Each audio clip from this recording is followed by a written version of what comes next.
దేవుని నామానికి మహిమ కలుగునుగాక.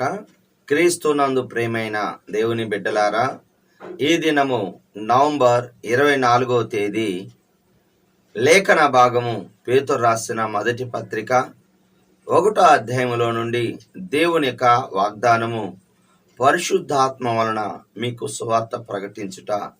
అవును, పరిశుద్ధాత్మ దేవుడే ఏదొక సేవకుని ద్వారాను, సువార్తికుని ద్వారాను, విశ్వాసి ద్వారాను నీకు సువార్త ప్రకటించారు.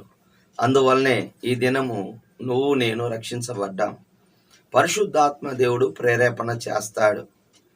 అపోస్తల కార్యం 8వ అధ్యాయంలో ఫిలిప్పు అనే యొక్క సువార్తికుని పరిశుద్ధాత్మ దేవుడు, ఆత్మదేవుడు ఇదిగో అరణ్యములో గాజా పోయే మార్గములో కందాకే కింద ఉన్న నపుంసకుడు, అంటే ఇథియోపియా దేశానికి సంబంధించిన ధనాగారం అంతటి మీద మరి అధికారైన ఆ నపుంసకుడు ప్రతి సంవత్సరము యెరూషలేము వస్తున్నాడు. మరి నపుంసకుడు కాబట్టి లోపలికి వచ్చి ఆరాధన చేసేది లేదు కావాలని ఆవరణములోనే దూరముగా ఉండి మరి దేవుణ్ణి మహిమపరిచి వెళ్తున్నాడు, యెహోవా తండ్రిని. అయితే యెషయా గ్రంథాన్ని చదువుతూ ఆయనకి అర్థం కాలేదు. అటు సమయంలో పరిశుద్ధాత్మ దేవుడు ఫిలిప్పుతో చెప్పిన మాట ఏమిటి అంటే, నీవు ఆ రథాన్ని కలుసుకోమని చెప్పిన వెంటనే ఆత్మదేవుడికి లోబడి, పరిశుద్ధాత్మ దేవుడికి లోబడి రథము దగ్గరికి పరిగెత్తుకుంటూ వెళ్ళి, మరి నువ్వు చదువుతున్నది గ్రహించుచున్నావా అని అడిగినప్పుడు, ఎవరైనా నాకు దారి చూపించకపోతే నేను ఏ విధంగా తెలుసుకొనగలను అని చెప్పినప్పుడు, అప్పుడు తనతో పాటి ఆ యొక్క ఫిలిప్పు గారిని కూర్చొని ఈ లేఖన భాగాన్ని అనుసరించి యేసుక్రీస్తుని గురించి సువార్త ప్రకటించాడు. యేసు ప్రభువు ఈ లోకానికి వచ్చాడు. ఆయనే కన్యక గర్భాన మరి జన్మించి ఆయనే మన రక్షకుడు. ఆయన భుజముల మీద రాజ్యభారం ఉంటుంది.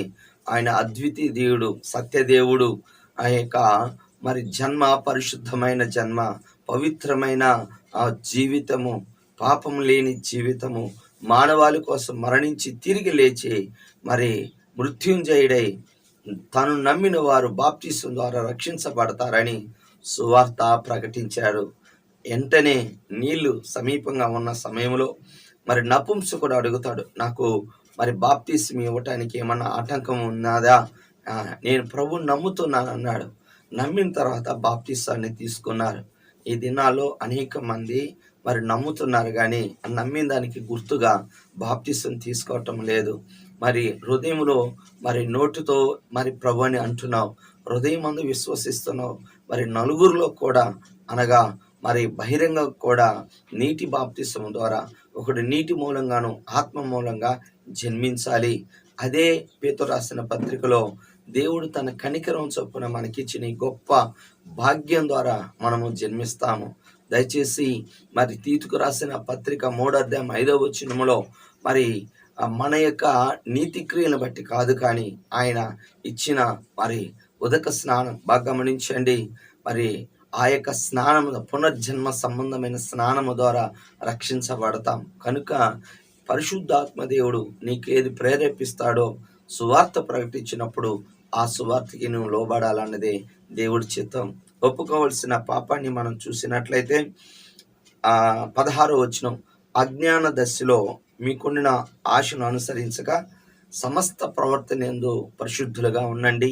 అవునండి, ఆ యొక్క అజ్ఞాన కాలములో అంటే ప్రభుని నమ్మకం ముందు నువ్వు ఎలా జీవించావో, ఎలాగున్నప్పటికీ ప్రభువుని నమ్ముకున్న తర్వాత నీ ప్రవర్తన మారాలి. ఎందుకంటే ఆయన పరిశుద్ధుడు. ఆయన ఆరాధించే మనం కూడా పరిశుద్ధులం కావాలని ఆత్మ వల్ల పరిశుద్ధపరచవచ్చు. యేసు రక్తం వల్ల మన పాపాలు ఒప్పుకోవచ్చు. ఆయన నామాన్ని విశ్వసించి ఆ యొక్క తండ్రి యొక్క బాగా గమనించి అద్వితీయ తండ్రి మరి కుమారుడైన యేసుప్రభువును పంపి నమ్మినప్పుడు ఆయన రక్తం ద్వారా మనం రక్షించబడతాం. అమూల్యమైన రక్తము చేత నీవు రక్షించబడతాం. గుర్తుపెట్టుకోండి.